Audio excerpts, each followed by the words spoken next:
Okay, good evening, everyone. Thanks so much for making the time to be on this episode of the Velocity Experience Podcast, hosted by X Space.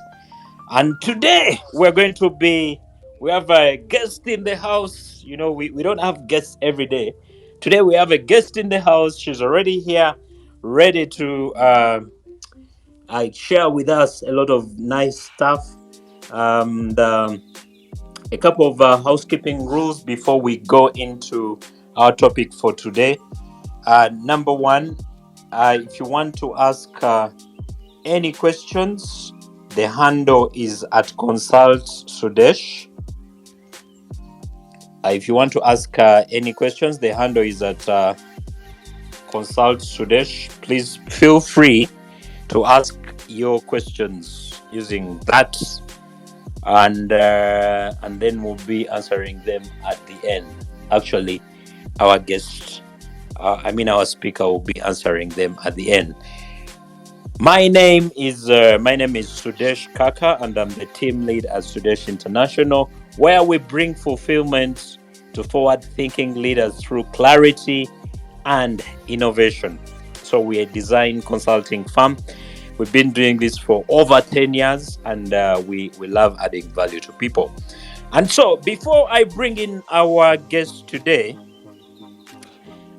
I want you to do a couple of things. Please make sure that you've shared the link with someone that might love what we're going to be talking about, and keep your questions coming in. Our speaker will be answering them as we go on today.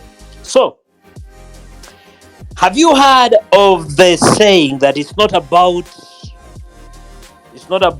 what you know, but who knows you and who you know? Okay. When they say that, they are talking about networking. And today, our topic is how to grow impact through strategic networking. We have a speaker in the house, and so I'll read her. I'll read how what is this called? Like a brief, and then I'll invite her in. Our speaker today is a social entrepreneur, community builder, and business leader who has achieved transformational growth in aiding women-led startups, SMEs, through use of technology, sales, and business strategy development. She's the founder of Mkazipreneur, a community women enterprise support platform that was established in 2018 to provide women entrepreneurs with the skills, tools, and resources they need to thrive in their businesses. Excuse me. Mkazipreneur also supports unemployed women to start small businesses that can bring income. Through funding and partnerships, Mkazipreneur has trained over 6,000 female entrepreneurs on a pro bono basis. I mean, they do it free of charge. Converted non-tech enabled women-led SMEs to technologically enabled while connecting them to capital and markets to advance their businesses. Mkazipreneur has so far unlocked over $800,000. Let me say that again. $800,000. If you've never made $800,000, you need to get a pen and paper and hear how these guys do it. They've unlocked over 800,000 US dollars for Ugandan women businesses. So, with that said, ladies and gentlemen, help me welcome Immaculate Nakyeyune Ainomugisha. You're welcome, Imi. Thank you so much, my friend Sudesh. Thank you everyone for joining this session. I'm truly humbled to be here. I hope, Sudesh, you can hear me clearly. I can hear you loud and clear. So, for starters, everyone who comes here, we ask them a couple of questions. And the first question is, where was Imi born? Imi was born in Rubaga. I was born in Rubaga, Rubaga. Kampala? Yes. Ah, city born. And what did you love about your childhood? What did you not love about your childhood? Interesting question. What I loved about my childhood was my father coming home with snacks, and his car had this interesting scent in it. He used to drive a green Benz UXN 382. It was amazing welcoming him back home all the time. Nice. UXN, we cannot relate. we Our number plates are different. And then what was your biggest challenge while growing up?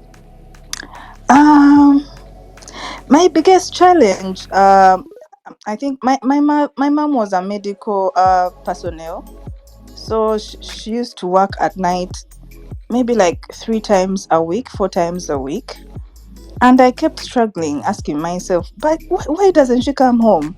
Why does she have to work at night? I mean, uh, it really disturbed me for a long time until maybe when I was about 10. Yeah. Okay, all right. And so okay, now let's get into your career. Can you just tell us what the journey has been like before we go into this whole networking stuff? Before we get in, I would like to apologize. May I hear my son making a bit of noise and maybe dogs barking here and there? I'm home, but it won't be so loud.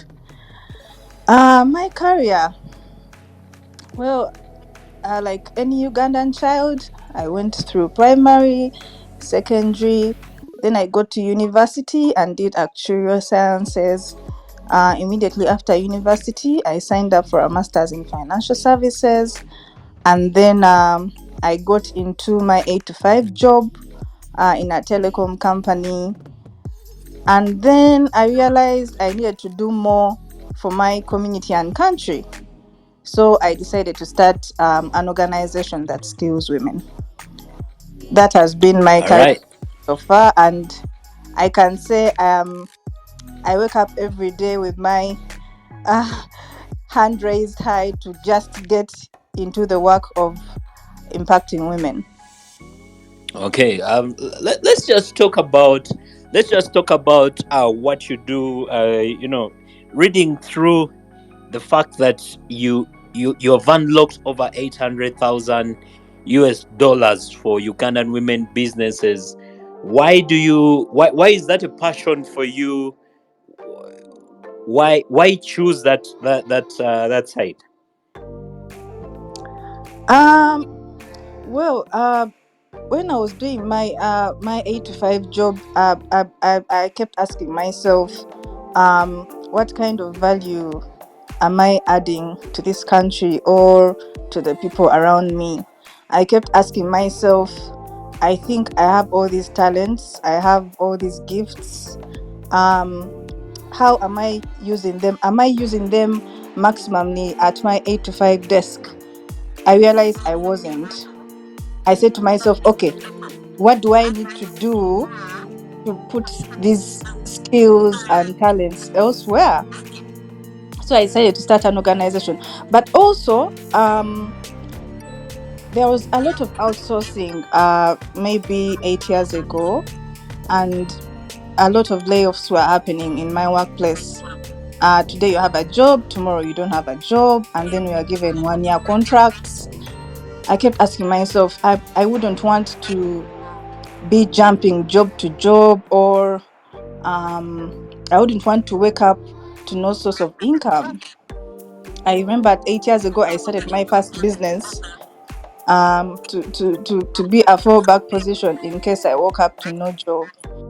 But when I started this business, I realized there were so many women that were starting these small tiny businesses that were not growing year in, year out.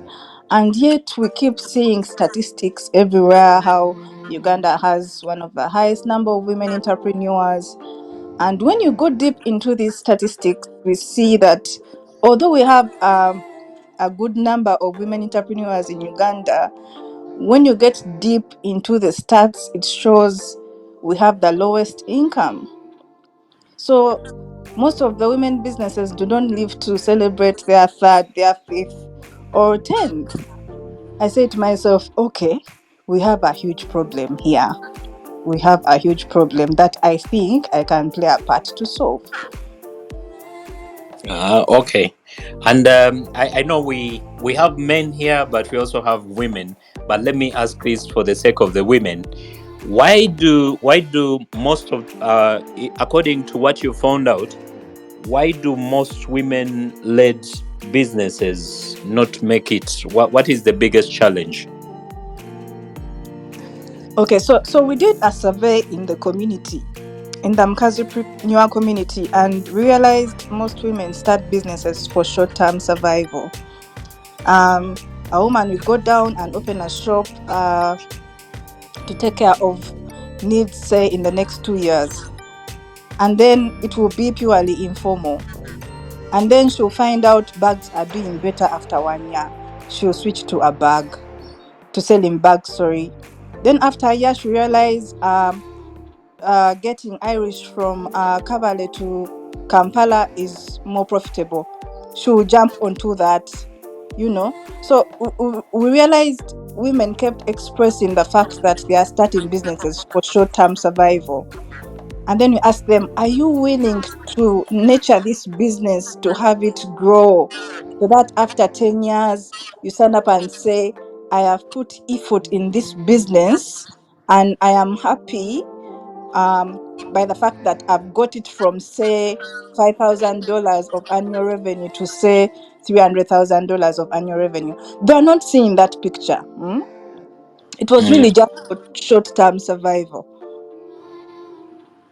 Okay. All right. Now, let's transition into because I there's no better person to talk to speak on this topic than you. What is let's transition to the networking side of it. To you, what is strategic networking, and do you have any examples in your life? Interesting question. You added the bit of strategic networking. um Maybe I could add in a story here, Sudesh. About 10 years ago, I joined Rotary. I joined Rotary because my father was a Rotarian. So when he passed on, actually passed on 2 weeks before he was installed as president of Rotary Club of Mengo, I thought to myself, my father has left this world without fulfilling his dream of being president. Why don't I join Rotary just to honor his his passion or something? So I joined Rotary then. I think I joined when I was about 24. Yes, I was about 24 years. I joined Rotary. I learned how people express themselves in Rotary, how they network, how they start businesses together, how they mobilize funds, how they support each other in need, in happiness, and all that. I saw a family that is so organized. For me, I saw the power of networking firsthand in Rotary. But the bit of strategic networking, for me, this is what I think.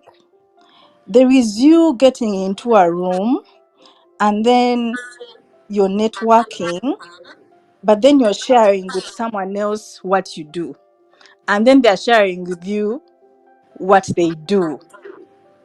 Strategic networking for me means that you're not just receiving, you're also giving. 10 years ago, it was hard for me to network because I was a nobody.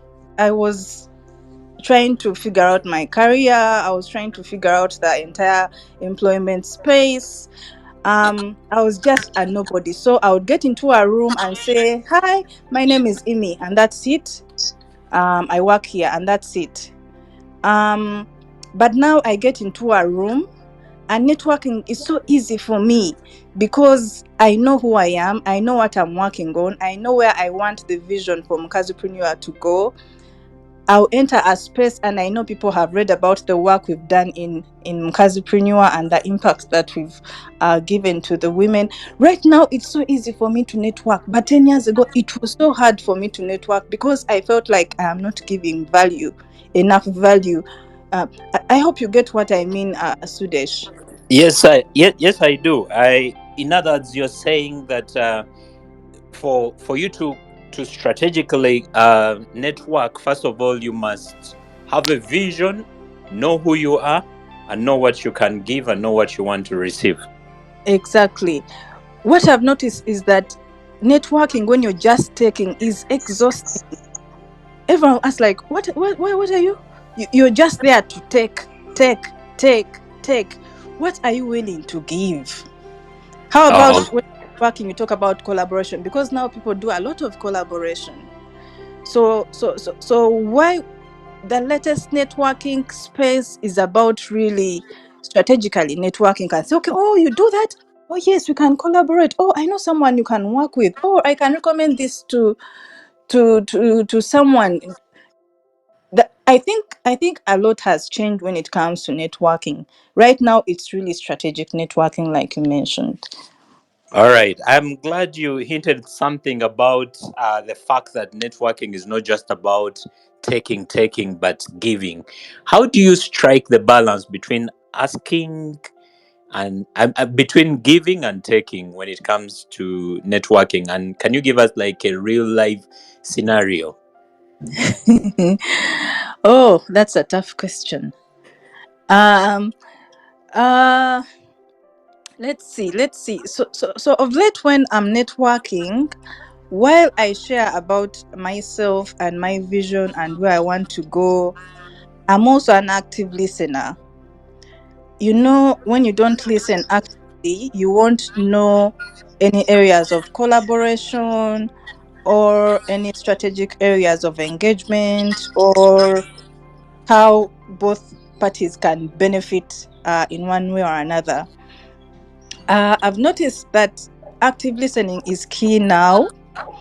Um, this year we managed to get a deal because someone recommended us to someone, and then that someone later found out that I am the someone that he knew. Pardon? Someone recommended you to someone. Yes, so someone recommended me to someone, and then that someone was like, wait, this number is this someone, but I know her also. it Okay. was just it was just a chain of, how can I say it? I can't say luck, but we got the deal because I had networked with this someone and they've seen the value that we can give to the women. Okay. All right. Go on. Go on.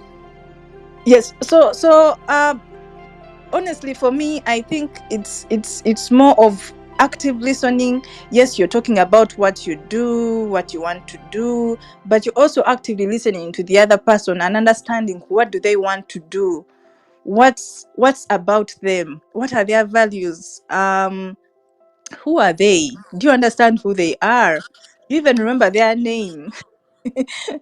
The humanness when it comes to networking is really key in the space now.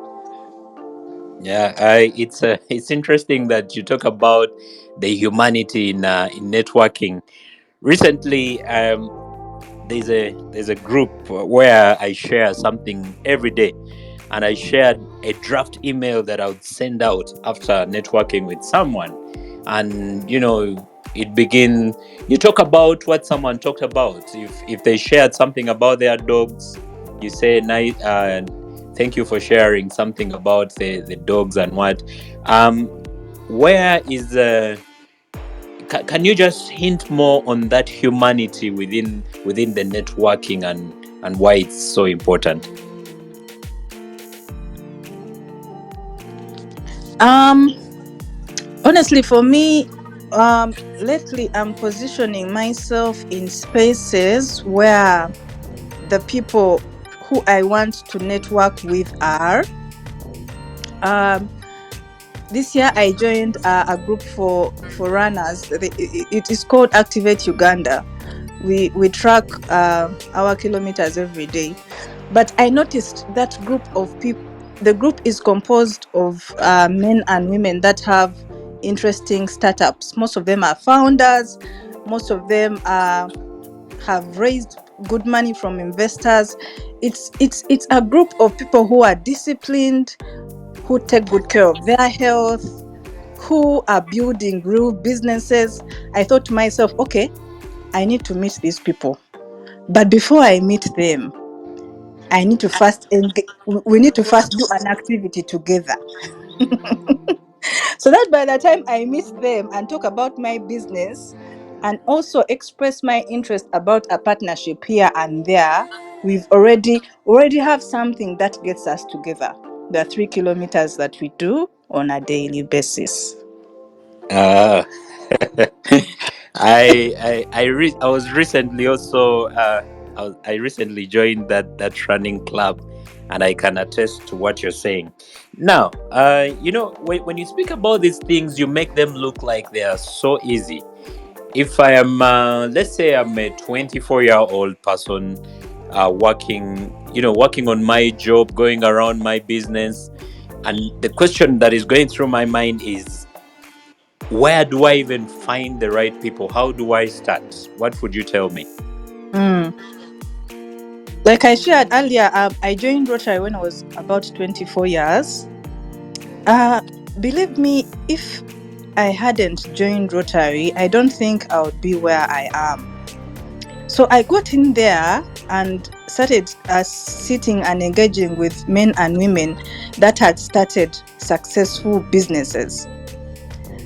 I got in there and my mind was challenged. I kept thinking to myself, okay, what can I do to also start something? How can I start an organization that can make money but also impact the community? I kept learning from these people. Many times I talk about passive mentorship. I picked a lot of passive mentorship from the Rotarians in Rotary. I would watch what they do. I remember I used to take taxis then. I would see their cars. I'm like, which one do I want to buy? The big one or the small? I would emulate the way they talk, the way they present themselves, the way they carry themselves. I mean, honestly, if you don't expose yourself to spaces that challenge you, then you cannot be challenged. It's what it is. If I want to challenge myself more, then I have to get in there, see what are they doing? What are they doing different? They are human like me. So also me, I can stretch myself a little further to learn from them. Yeah. I think 4 years later, I joined an investment club for women who are a bit older than me, and they had saved this good money, and they came in. They were carrying themselves. Everyone talked about the money they were earning, the assets they had accumulated over time. I kept thinking to myself, that's where I want to go. What can I do to make sure I get there? For me, it has been a journey of watching what others are doing and asking myself, what do I need to do to get there? Okay. Speaking of emulating people that are already living the life that you want to live as a means of networking, what are those 2 or 3 things that when you look back, over these years, what are those 2 or 3 things that you look at and say, okay, and networking is about this and that? What are those things?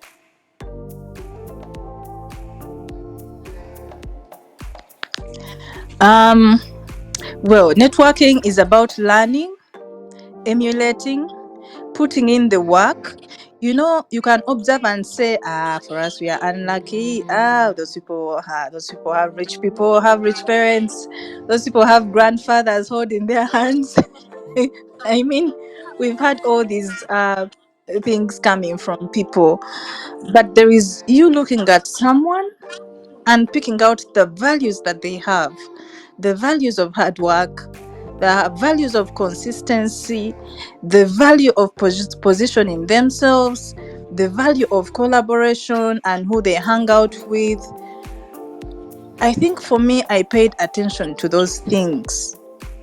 I paid attention to them and positioned myself in a way that, okay, I want to be like this in 5 years' time. What do I need to do every year? Which effort do I need to put in to ensure in 5 years' time I've grown my organization from here to there?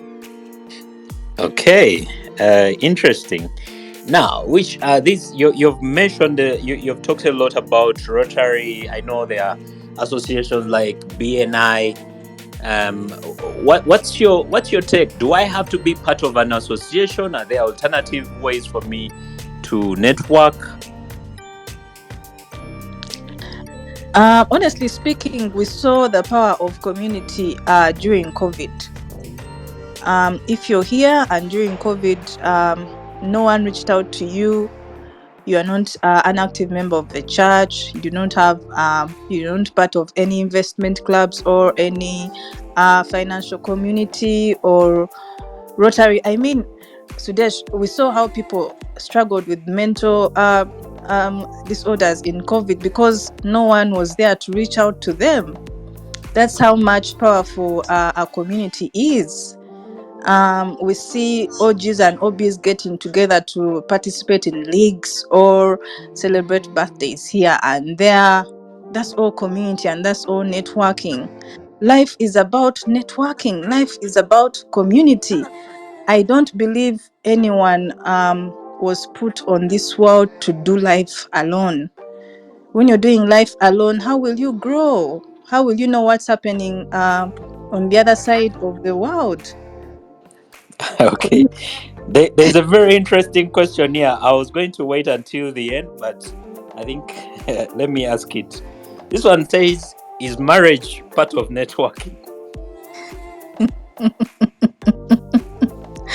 I don't know what context that question is, but yes, people network and find husbands.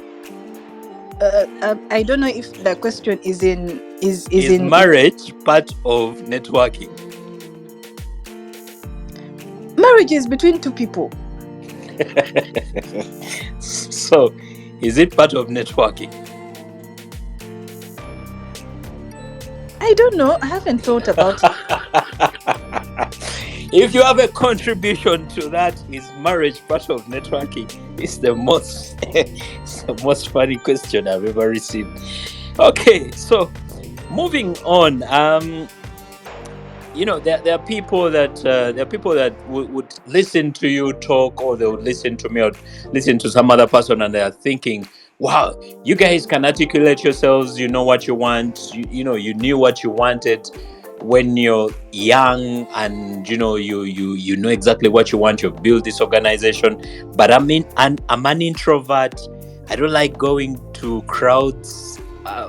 How can I network when I'm all those things?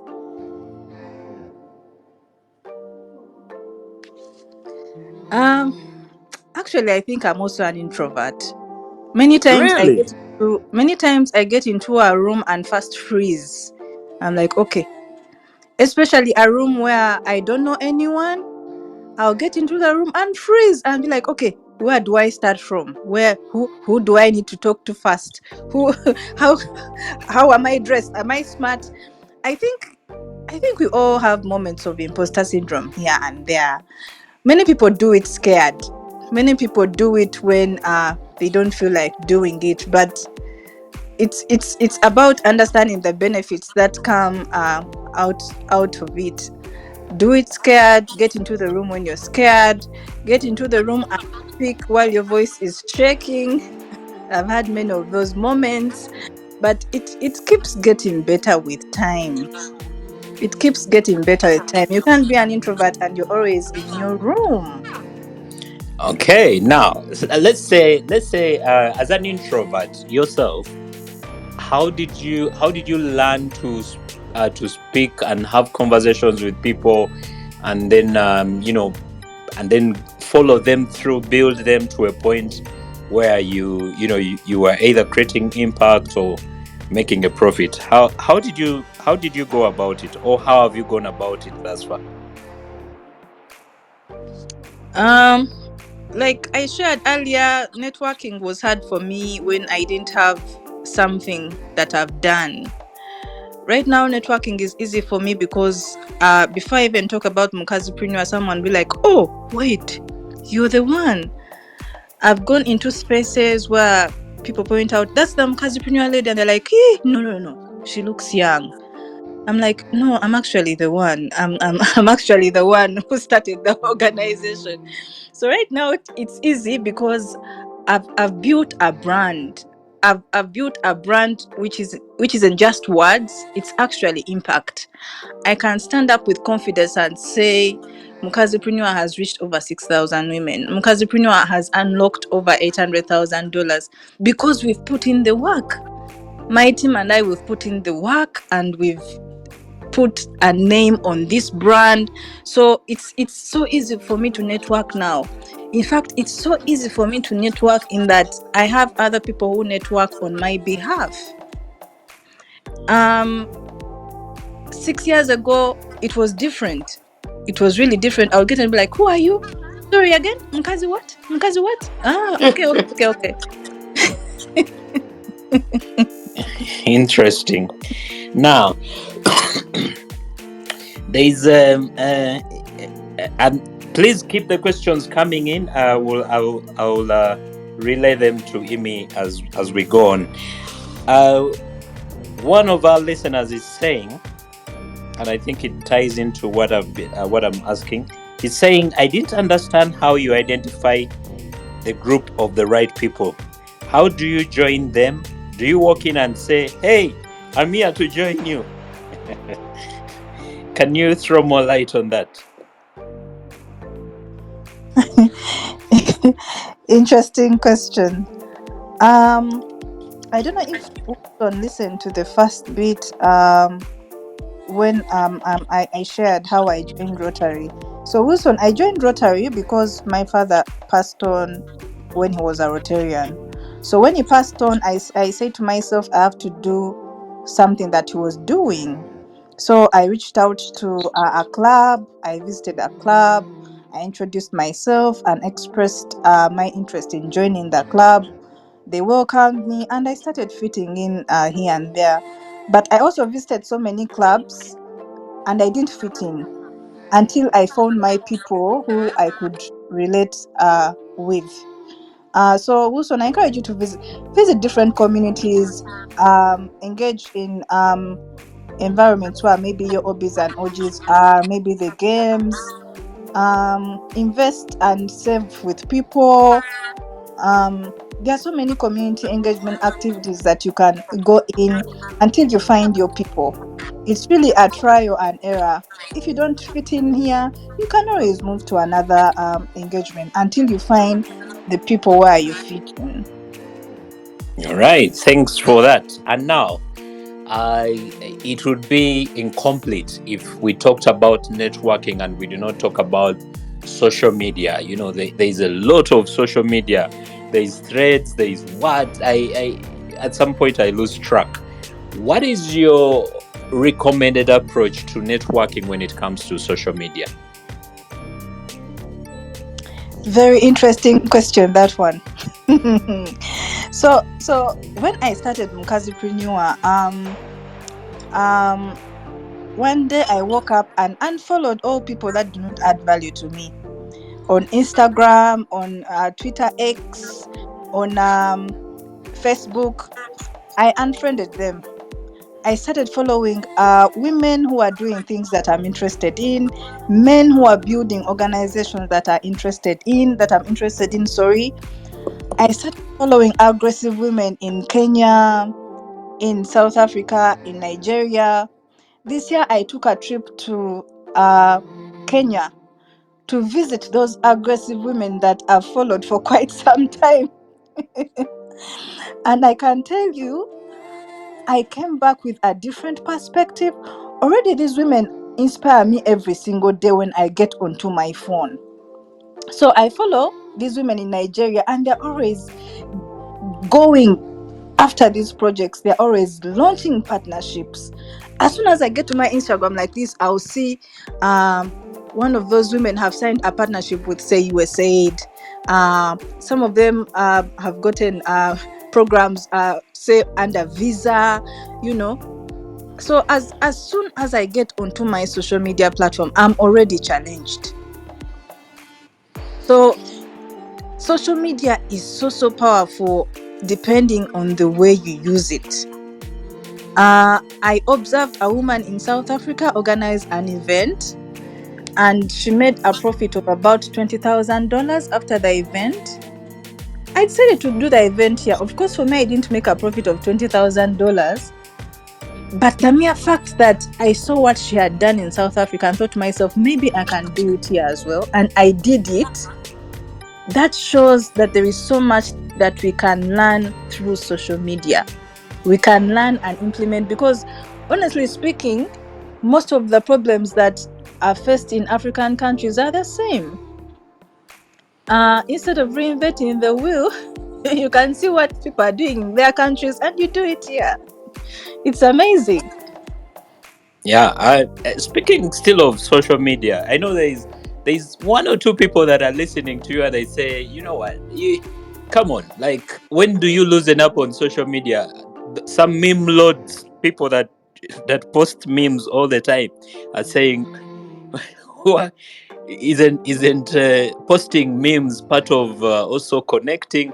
Well, how do you strike the balance between not being so serious and but at the same time networking on social media? You know what is interesting now is with social media you can get a bit of the fun and a bit of the serious.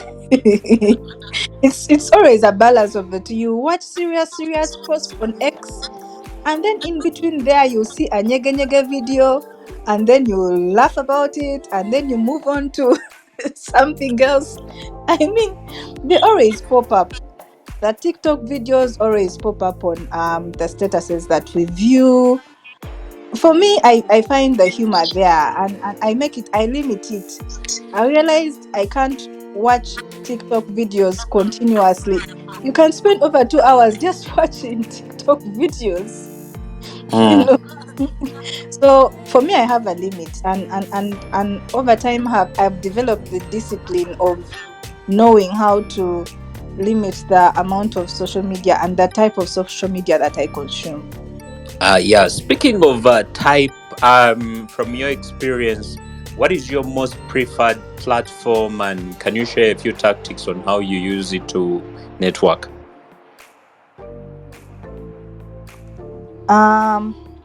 My most preferred platform is Twitter, X, because most of the people that I relate with, the founders, the investors, are more active on X. So most of these people, I could say X and Instagram. So most of these people have their most serious side on X, and then on Instagram, you will see their fun part. So while I relate with them professionally mostly on X, I also relate with them on the fun side on Instagram. it's quite interesting.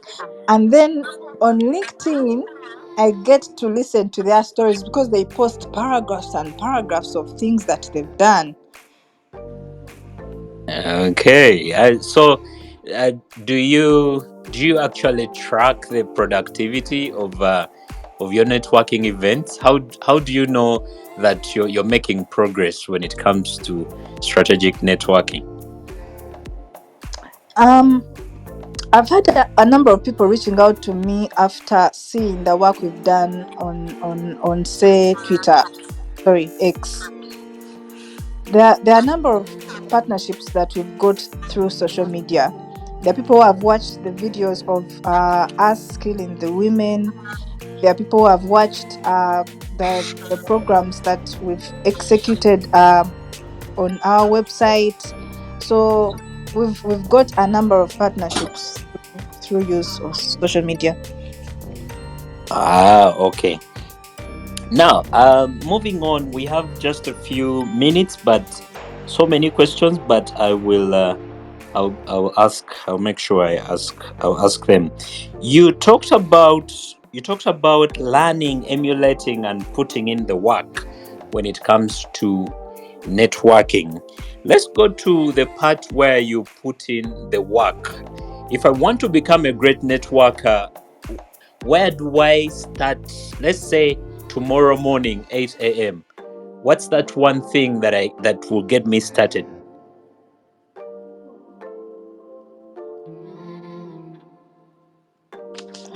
Hmm. I think first you need to discover the people you want to network with. What's your end goal out of networking? I will be invited to a workshop, but I'll know I'm going to find these kind of people. I know I'm going to meet this person. There will be people in this kind of field. So when I get into the room, I already have an idea of what kind of networking I'm going to do in that particular room. I hope you get what I mean, Sudesh. I do.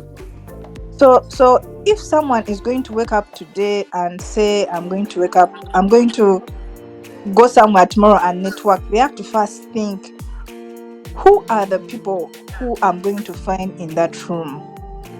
At the end of the day, what do I want to get out of that room? Sometimes, we get into a room full of people, yet you only need to speak to like just two people to get what you want, and not everyone. That's how interesting networking is. Many times I can get into a room, but my goal is to just speak to one guy, one decision maker like this. Mm. Yeah, and let's networking for has this reputation that you carry. You walk in, you compose, and then you have a bunch of business cards. What's your experience with business cards? When should I give a business card? When should I receive one? The, then after I've received them, then what? You take us Mhm. through that process. So my business card has a code now, a scan code now. I don't give out many business cards anymore. I just have one, so if anyone asks for my contact, they'll just scan and get my number straight into their phone. Last month, I was introduced to Honorable Anite, and she gave me her phone to put in my number. She told me, if you give me a business card, I will lose it. Immediately, I put my number in her phone. For me, I think people forget the business cards. Find a way of getting your number straight onto their phone, or find a way of connecting right away on social media. You start a conversation on social media so that they don't forget you. Or you can get their email and continue that conversation on email. But business cards, I think, really need to be strategic when it comes to this business card thing.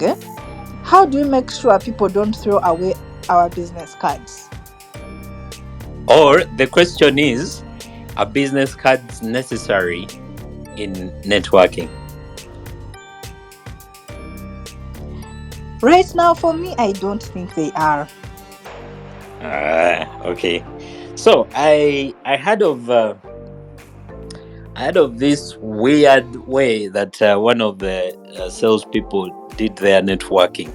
If they wanted to meet someone, let's say they want to meet a CEO, and this CEO doesn't want to see them, so this guy would go buy a shoebox, okay, and then go to the reception, write a note, and say put one shoe in the shoebox and put a note and say, let's say the CEO is called Patty, and say, dear Patty, you have one of my shoes. Can you give me 2 minutes for me to get back my shoe? So they would place the shoe, give it to the receptionist, and so that they take it to the CEO and they will sit there with one shoe waiting to get an appointment.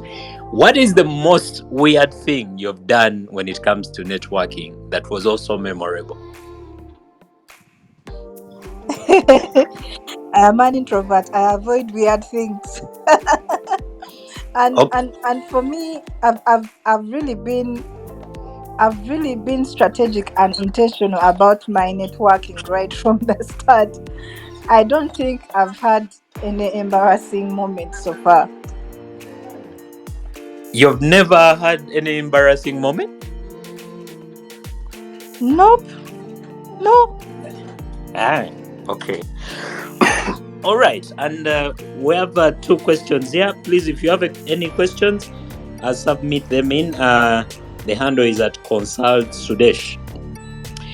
Before I ask the next question, can you just tell us about there's something that you gave me to give to my wife that I wanted to take. That was a daily planner. Can you just talk about how you? And I know it's one of the ways that you add value to the women, but what are some of the ways? What are some of the value addition tactics or strategies that you use that have been beneficial in your networking?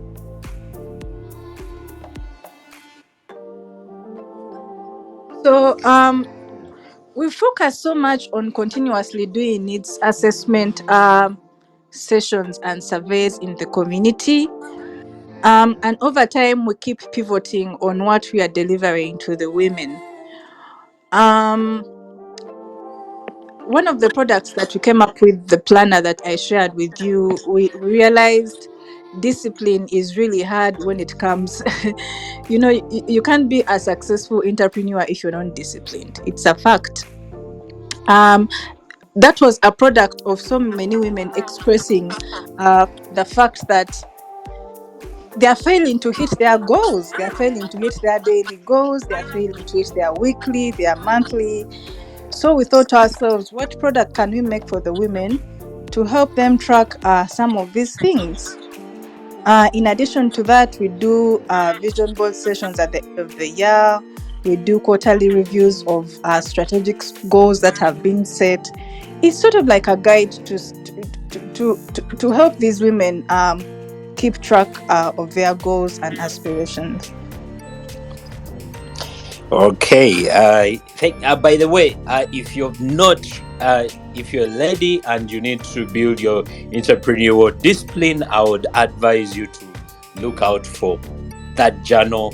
Go through me. I'll make sure I find the journal. You get it. It will absolutely help you. It's helping my wife. I know it will help you. There's a question here.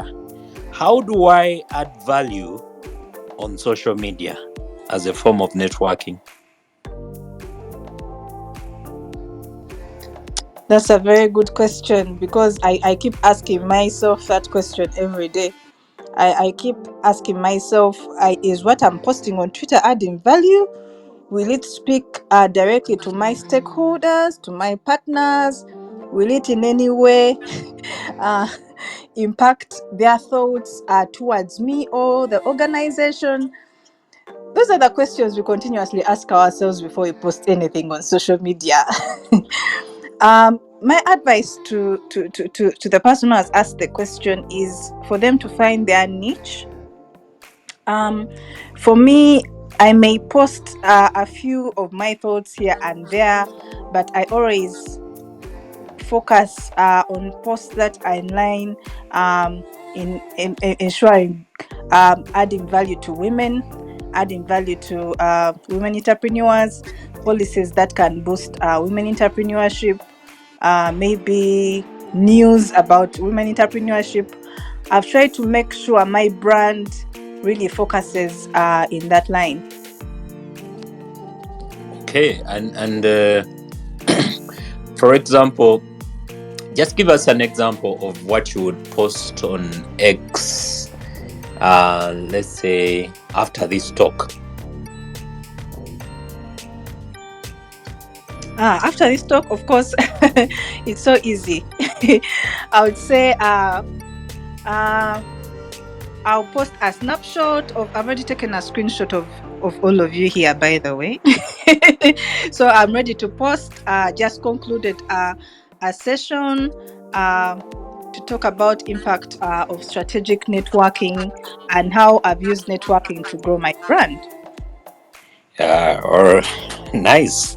Now, we have people in the audience from different countries: Uganda, Tanzania, and some in the diaspora.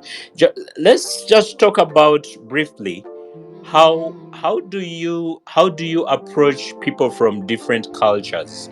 Do you have a thinking pattern behind it? How do you approach it? For me, traveling has really helped me. I embraced traveling about 7 years ago.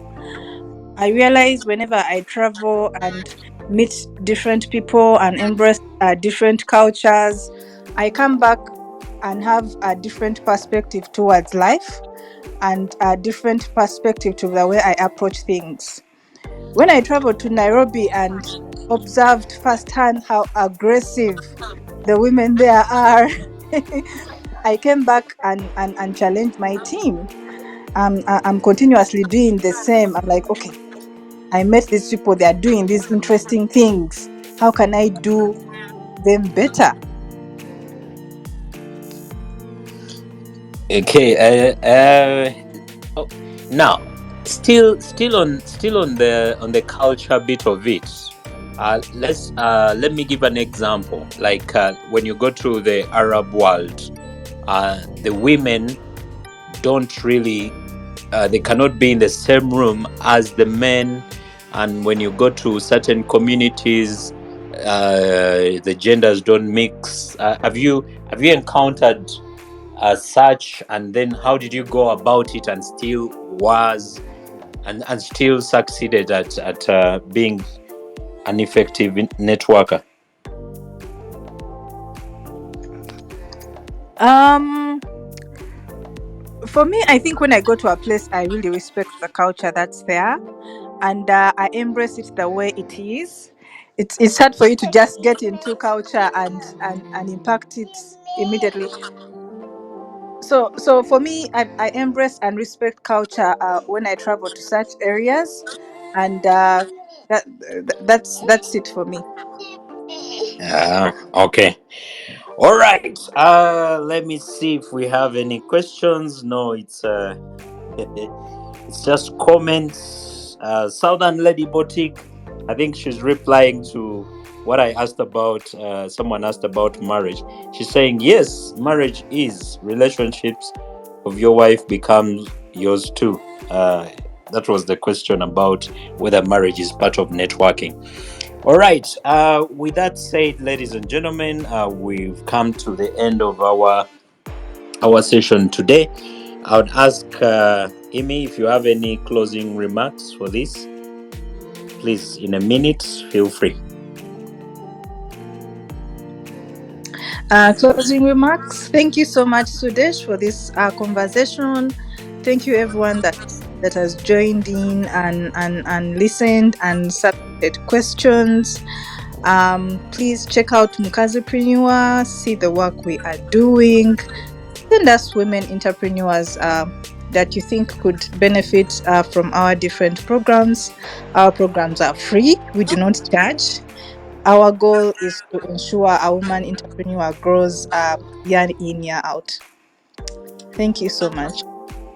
All right. Thanks so much for giving us all this knowledge. We appreciate you. I hope you've learned something. Like Amy said, go follow her. Her and the team are doing amazing work. They have so many programs that would benefit you. If you're a man, please send the women in your life to Mkazipreneur. They will benefit from that. I hope you have learned something today. This is me signing out.